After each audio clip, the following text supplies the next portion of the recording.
Source of knowledge में आपका स्वागत है। आज हम इंटरमीडिएट के एक इम्पॉर्टेंट लेसन केमिस्ट्री का पढ़ेंगे जिसका नाम है कैटालिसिस, उत्प्रेरण।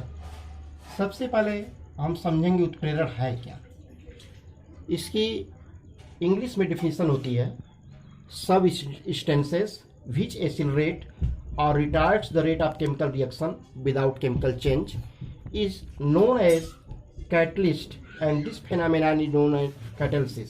अर्थात वे वाह पदार्थ जो किसी अभिक्रिया की दर को बिना किसी परिवर्तन के बढ़ा देते हैं अथवा घटा देते हैं उत्प्रेरक कहलाते हैं तथा यह घटना उत्प्रेरण कहलाती है। एग्जाम्पल के तौर पे पोटेशियम क्लोरेट 2KClO3 को जब हम उत्प्रेरक मैग्नीज डाइऑक्साइड या MnO2 की उपस्थिति में हीट करते हैं, गर्म करते हैं तो ऑक्सीजन गैस का निर्माण होता है और साथ में पोटेशियम क्लोराइड KCl प्राप्त होता है। यहाँ पर मैग्नीज डाइऑक्साइड उत्प्रेरक का कार्य करती है। अब उत्प्रेरक को पढ़ने के साथ साथ निम्न दो बिंदुओं पर ध्यान देना होगा। नंबर 1 उत्प्रेरक वर्धक, नंबर 2 उत्प्रेरक विष। उत्प्रेरक वर्धक कैटालिटिक प्रमोटर्स वे वाह्य पदार्थ जो किसी उत्प्रेरक की कार्य क्षमता को बढ़ा दें उत्प्रेरक वर्धक कहलाते हैं। एग्जाम्पल के तौर पर हैबर विध से अमोनिया का निर्माण N2 + 3H2 gives out 2NH3। Example N2 + 3H2 = 2NH3। यहाँ पर उत्प्रेरक रूप में आयरन Fe का प्रयोग करते हैं और Fe अभिकारक N2 और H2 की क्रियाशीलता को बढ़ा देता है, फलस्वरूप NH3 अधिक मात्रा में प्राप्त होता है।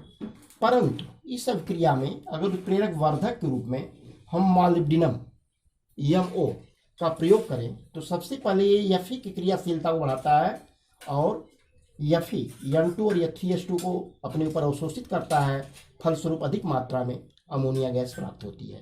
तो यहाँ पर फेरिक उत्प्रेरक है और मॉलिब्डिनम उत्प्रेरक वर्धक है। नेक्स्ट उत्प्रेरक विष कैटालिटिक पॉइजन वे वाह्य पदार्थ जो किसी उत्प्रेरक की कार्य क्षमता को घटा देते हैं उत्प्रेरक विष कहलाते हैं। एग्जाम्पल के तौर पर सेम रिएक्शन में हैबर विध से अमोनिया का निर्माण होता है N2 + 3H2 = 2NH3। यहाँ पर उत्प्रेरक के रूप में Fe है, जैसा कि ऊपर आप देख चुके हैं। यहाँ पर Fe N2 और 3H2 को अपने ऊपर अवशोषित करता है, लेकिन यहाँ पर अगर H2S और कार्बन मोनोऑक्साइड CO का प्रयोग करें तो Fe के ऊपर H2S और CO सांद्रित हो जाता है, अवशोषित हो जाता है, फलस्वरूप N2 और 3H2 पर्याप्त मात्रा में इसके ऊपर अवशोषित नहीं हो पाते हैं, अतः अधिक मात्रा में अमोनिया गैस का निर्माण नहीं होता है। अतः हम कह सकते हैं कि H2S और CO यहाँ उत्प्रेरक विष का कार्य करता है। तो उत्प्रेरक वर्धक उत्प्रेरक की कार्य क्षमता को बढ़ाता है और उत्प्रेरक विष उत्प्रेरक की कार्य क्षमता को घटाता है। अब हम पढ़ेंगे काइंड्स ऑफ कैटालिसिस, उत्प्रेरण के प्रकार। उत्प्रेरण दो प्रकार के होते हैं। नंबर 1 समांग उत्प्रेरण, नंबर 2 विषमांग उत्प्रेरण। समांग उत्प्रेरण होमोजीनियस कैटालिसिस जब अभिकारक उत्प्रेरक तथा उत्पाद, अभिकारक और उत्प्रेरक और उत्पाद दोनों की भौतिक अवस्थाएं एक समान हो, अर्थात अभिकारक ठोस अवस्था में है, उत्प्रेरक ठोस अवस्था में है और उत्पाद ठोस अवस्था में, या अभिकारक गैस अवस्था में है, उत्प्रेरक गैस अवस्था में है और उत्पाद गैस अवस्था में, या अभिकारक द्रव अवस्था में है, उत्प्रेरक द्रव अवस्था में है और उत्पाद द्रव अवस्था में है। तो ऐसी अवस्था को हम कहते हैं समांग उत्प्रेरण। जैसे 2SO2 + O2 gives out 2SO3। यहाँ पर उत्प्रेरक के रूप में हम NO का प्रयोग करते हैं। यहाँ अभिकारक SO2 और O2 दोनों गैसीय अवस्था में है, उत्प्रेरक NO भी गैसीय अवस्था में है और SO3 जो कि उत्पाद के रूप में प्राप्त हुआ है यह भी गैसीय अवस्था में है। अर्थात यह जो है यहाँ पर प्रयुक्त उत्प्रेरक यह घटना समांग उत्प्रेरण है। इसका है विषमांग उत्प्रेरण हेट्रोजीनियस कैटालिसिस जब किसी अभिक्रिया में प्रयुक्त अभिकारक और उत्प्रेरक दोनों की भौतिक अवस्थाएं ठोस, द्रव, गैस आदि भिन्न भिन्न हो तो यह घटना विषमांग उत्प्रेरण कहलाती है तथा इसमें प्रयुक्त उत्प्रेरक विषमांग उत्प्रेरक कहलाता है। जैसे हैबर विध से अमोनिया का निर्माण होता है जब, तो उसमें नाइट्रोजन गैस, हाइड्रोजन गैस भाग लेते हैं, दोनों गैसीय अवस्था में है और साथ ही साथ इसमें उत्प्रेरक के रूप में फेरिक Fe का प्रयोग करते हैं, यह ठोस अवस्था में है। तो यहाँ पे अभिकारक गैस अवस्था में हो गया, उत्प्रेरक ठोस अवस्था में हो गया, इसलिए यह प्रयुक्त उत्प्रेरक विषमांग उत्प्रेरक है और यह घटना विषमांग उत्प्रेरक। अब हम आगे चलते हैं, क्लासिफिकेशन ऑफ कैटालिसिस, उत्प्रेरणों का वर्गीकरण। तो क्रियाविधि मैकेनिज्म के आधार पर उत्प्रेरणों को निम्न 4 भागों में बांटा गया है। नंबर 1 धनात्मक उत्प्रेरण पॉजिटिव कैटालिसिस, नंबर 2 ऋणात्मक उत्प्रेरण नेगेटिव कैटालिसिस, नंबर 3 स्व उत्प्रेरण ऑटो कैटालिसिस, नंबर 4 प्रेरित उत्प्रेरण इंड्यूस्ड कैटालिसिस। धनात्मक उत्प्रेरण पॉजिटिव कैटालिसिस, जब किसी रासायनिक अभिक्रिया में प्रयुक्त उत्प्रेरक अभिक्रिया की दर को बढ़ा देता है, अर्थात अधिक मात्रा में उत्पाद दिलाने में सहायक होता है, तो धनात्मक उत्प्रेरक कहलाता है तथा यह घटना धनात्मक उत्प्रेरण कहलाती है। जैसे प्रयोगशाला में ऑक्सीजन गैस का जब हम निर्माण करते हैं तो उसमें लेते हैं पोटेशियम क्लोरेट KClO3 और इसको उत्प्रेरक MnO2 मैग्नीज डाइऑक्साइड के साथ गर्म करते हैं। फलस्वरूप अधिक मात्रा में ऑक्सीजन गैस और पोटेशियम क्लोराइड KCl प्राप्त होता है, अर्थात यह धनात्मक उत्प्रेरण है।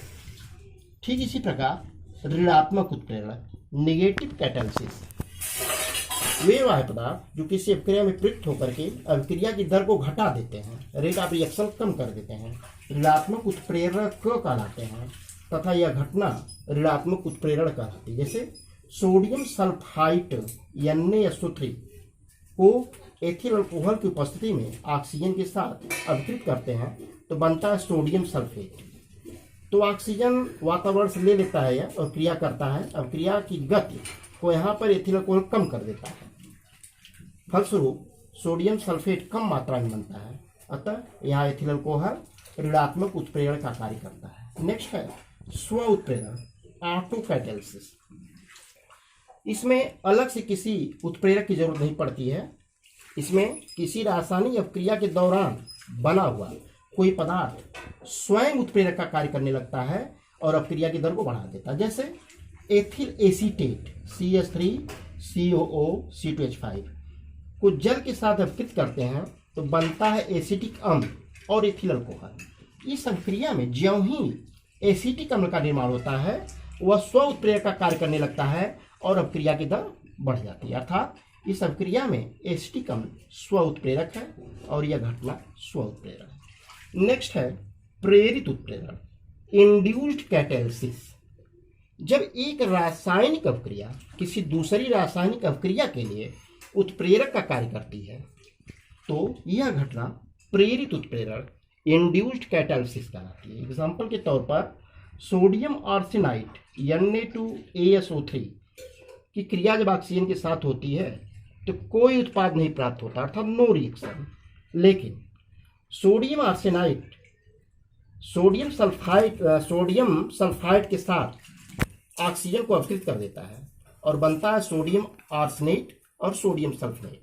तो यहाँ पर सोडियम आर्सेनाइड और सोडियम सल्फाइड एक दूसरे अभिक्रिया को प्रेरित कर रहे हैं, इसलिए इसे प्रेरित उत्प्रेरण कहते हैं तथा यहाँ पर उत्पाद बन रहा है हमारा सोडियम आर्सेनेट। अब हम देखेंगे उत्प्रेरक के लक्षण।